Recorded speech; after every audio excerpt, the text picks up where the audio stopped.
ನಮಸ್ತೆ ಎಲ್ಲರಿಗೂ. ಇವತ್ತಿನ ರೆಸಿಪಿಯಲ್ಲಿ ನಾನು ರಾಗಿ ಕಿಲ್ಸವನ್ನು ಮಾಡ್ತಾಯಿದ್ದೀನಿ.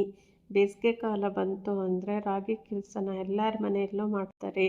ಬೇಸಿಗೆಯಲ್ಲಿ ರಾಗಿ ಕಿಲ್ಸನ ಮಾಡಿ ತಿನ್ನೋದ್ರಿಂದ ನಮಗೆ ಬಾಡಿಯಲ್ಲಿ ತಂಪಾಗುತ್ತೆ ಮತ್ತು ಉಷ್ಣನೂ ಕಮ್ಮಿ ಆಗುತ್ತೆ. ಯಾವ ರೀತಿ ಮಾಡೋದು ಅಂತ ನಾನು ಇವತ್ತಿನ ರೆಸಿಪಿಯಲ್ಲಿ ರಾಗಿ ಕಿಲ್ಸವನ್ನು ಮಾಡಿ ತೋರಿಸ್ತಾ ಇದ್ದೀನಿ. ಅದಕ್ಕೆ ಬೇಕಾಗಿರುವ ಸಾಮಗ್ರಿಗಳು ನೋಡ್ಕೊಳ್ಳೋಣ ಬನ್ನಿ. ನಾನು 1 ಕಪ್ಪು ರಾಗಿಯನ್ನು ತೊಗೊಂಡಿದ್ದೀನಿ. ಅದನ್ನು ನಾನು ಚೆನ್ನಾಗಿ ಒಂದು 3-4 ಸರಿ ವಾಶ್ ಮಾಡ್ಕೊತಾ ಇದ್ದೀನಿ. ಚೆನ್ನಾಗಿ ತೊಳ್ಕೊಬೇಕಾಗುತ್ತೆ. ಇದರಲ್ಲಿ ತುಂಬ ಕಲ್ಲು ಮಣ್ಣು ಎಲ್ಲ ಇರುತ್ತೆ. ಏನಿಲ್ಲ ಅಂದರೂ ಒಂದು 3 ಸರಿ ತೊಳ್ಕೊಳ್ಳಿ. ಈಗ ತೊಳೆದು ನೋಡಿ, ಈಗ ಇಟ್ಟಿದ್ದೀನಿ ನಾನು. ಒಂದು ನೈಟ್ ಫುಲ್ ಇಟ್ಟಿದ್ದೀನಿ ನಾನು. ನೆಕ್ಸ್ಟ್ ಡೇ ನೋಡಿ ನಾನು ಇದನ್ನು ಒಂದು ಮಿಕ್ಸಿ ಜಾರಲ್ಲಿ ರುಬ್ಕೊಬೇಕಾಗುತ್ತೆ. ಇದನ್ನು ನೋಡಿ, ಈ ಥರ ಜಾಲಿಸಿ ಹಾಕೋದ್ರಿಂದ ಕಲ್ಲೇನಾದ್ರು ಇದ್ದರೆ ಕೆಳಗೆ ಉಳ್ಕೊಳ್ಳುತ್ತೆ. ಎಲ್ಲ ನಾನು ರಾಗಿನ ಈ ಥರ ಜಾಲಿಸಿನೇ ಹಾಕ್ಕೊತಾ ಇದ್ದೀನಿ.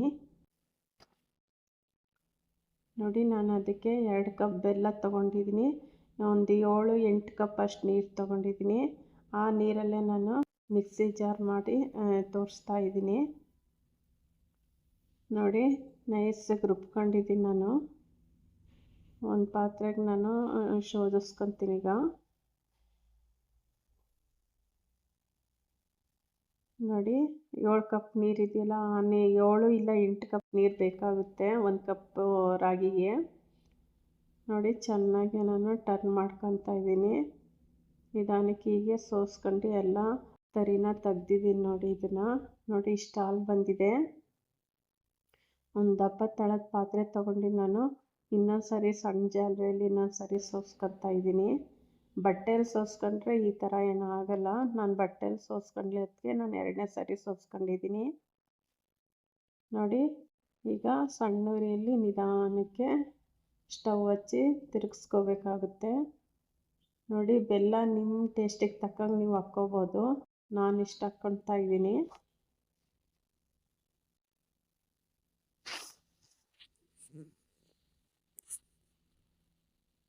ನೋಡಿ, ಸಣ್ಣ ಉರಿಯಲ್ಲಿ ನಿಧಾನಕ್ಕೆ ಟರ್ನ್ ಮಾಡ್ಕೊತಾನೆ ಇರಬೇಕಾಗುತ್ತೆ. ಕೈ ಬಿಟ್ಟರೆ ಅಂದರೆ ಅದು ಗಂಟಾಗೋ ಚಾನ್ಸಸ್ ಬರುತ್ತೆ. ಹಾಗಾಗಿ ನಾವು ನಿಧಾನಕ್ಕೆ ತಿರುಗಿಸ್ಕೊತಾನೆ ಇರಬೇಕು.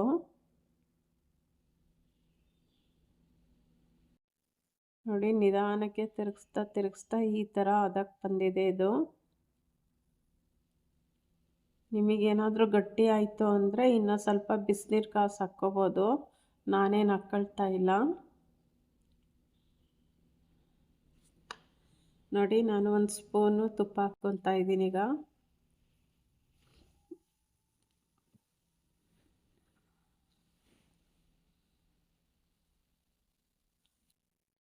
ತುಪ್ಪ ಹಾಕೋದ್ರಿಂದ ಶೈನಿಂಗ್ ಬರುತ್ತೆ. ನೋಡಿ, ಈ ಸೈಡ ಒಂದು ತಟ್ಟೆಗೆ ನಾನು ಒಂದು ಅರ್ಧ ಸ್ಪೂನ್ ತುಪ್ಪ ತಗೊಂಡು ಎಲ್ಲ ಕಡೆನೂ ಸವರ್ತಾ ಇದ್ದೀನಿ. ಈಗ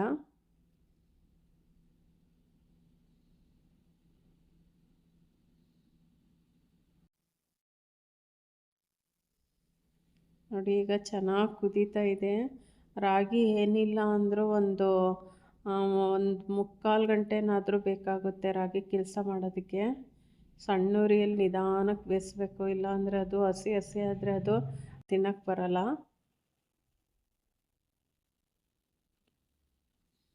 ನಿಮಗೆ ಗೊತ್ತಾಗುತ್ತೆ ಅದು ಬೆಂದಮೇಲೆ ಕಲರ್ ಚೇಂಜ್ ಆಗುತ್ತೆ ಅಂತ.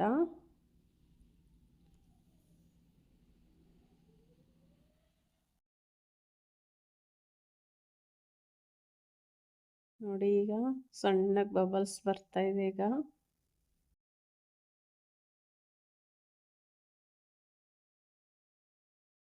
ನೋಡ್ರಿ, ಬೆಂದಿದೆ ಇಲ್ಲ ಅಂತ ನೋಡ್ಕೊಳ್ಳೋದಕ್ಕೆ ಈ ಥರ ಒಂದು ಪ್ಲೇಟಲ್ಲಿ ಹಾಕಿಂಗಂದರೆ ಅದು ಬಿಟ್ಕೋಬೇಕು. ಅವಾಗಿದು ಬೆಂದಿದೆ ಅಂತ ಅರ್ಥ.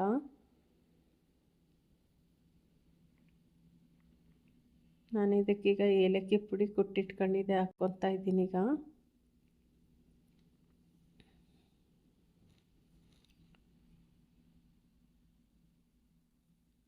ನೋಡಿ, ಇದಾಯ್ತು. ಈಗ ನಾನು ತಟ್ಟೆಗೆ ಹಾಕ್ಕೊತಾ ಇದ್ದೀನಿ.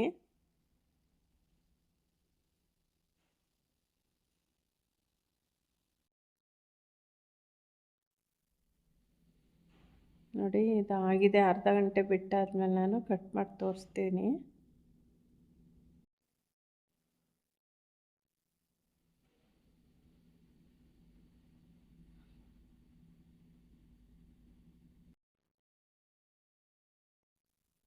ಡೈಮಂಡ್ ಶೇಪಲ್ಲಿ ಕಟ್ ಮಾಡಿದ್ದೆ. ನೋಡಿ ಎಷ್ಟು ಚೆನ್ನಾಗಿ ಸ್ಮೂತಾಗಿ ಬಂದಿದೆ. ಬಾಯಲ್ಲಿಟ್ಟರೆ ಕರ್ಗೋ ಥರ ಬಂದಿದೆ. ಎಷ್ಟು ಚೆನ್ನಾಗಿ ಕಟ್ಟಾಗಿದೆ ಅಂತ ನೀವು ಸಹ ಒಮ್ಮೆ ಟ್ರೈ ಮಾಡಿ. ಈಸಿಯಾಗಿ ಮಾಡ್ಕೊಂಡು ಮನೆಯಲ್ಲಿ ಮನೆ ಮಂದಿ ಎಲ್ಲ ತಿನ್ಬೋದು. ನೋಡಿ ಎಷ್ಟು ಚೆನ್ನಾಗಿ ಕಟ್ಟಾಗ್ತಾ ಇದೆ. ಚೆನ್ನಾಗಿ ಬೆಂದರೆ ಈ ಥರ ಕಟ್ಟಾಗುತ್ತೆ. ನೋಡಿ ನನ್ನ ವಿಡಿಯೋ ನಿಮಗೇನಾದರೂ ಇಷ್ಟ ಆದರೆ ಲೈಕ್ ಮಾಡಿ, ಶೇರ್ ಮಾಡಿ, ಕಮೆಂಟ್ ಮಾಡಿ, ಸಬ್ಸ್ಕ್ರೈಬ್ ಮಾಡಿ.